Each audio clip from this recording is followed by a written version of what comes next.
আমাদের দাবির জায়গা একটাই, এক দফা এক দাবি, আমাদের শেখ হাসিনার পদত্যাগ করতে হবে। আমরা এই স্বৈরাচার সরকারের অধীনে আর থাকবো না। বাংলাদেশের জনগণ জেগে উঠেছে, সবার এক কথা, সবার এক দাবি, এই স্বৈরাচারের পতন হইতে হবে।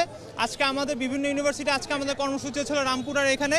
আমরা আজকে আমাদের সমাবেশ এখানে ঘোষণা করেছি, এখানে আমরা সবাই শান্তিপূর্ণ অবস্থান করব এবং আমাদের অসহযোগ আন্দোলন যেটা আছে সেটা আমরা পালন করার চেষ্টা করব। আমাদের কর্মসূচি হচ্ছে আজকে আমরা সবাই মিলে রামপুরা জড়ো হব, আর রামপুরা জড়ো হয়ে আছে আমরা আমাদের যে প্রোটেস্ট এটা আগাবো। আলোচনা তো আরও আগে জানানো হয়েছিল যেন আমরা সবাই বসি, বাট আমার ভাইয়ের রক্ত গেছে, আমরা কেন বসবো? যে এইখানে আমাদের ভাইয়ের রক্ত গেছে ওখানে তো আমরা যাবো না।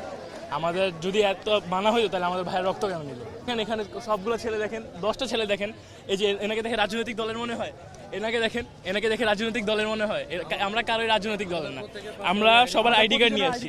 আমরা আইডিয়াল স্কুল বনশ্রী থেকে আসছি। তো একটা দাবি আমরা সবসময় বলে আসছি, আমাদের আরও যে কটা দাবি ছিল ওনারা তো আমাদের একটা মানলো না। প্রয়োজন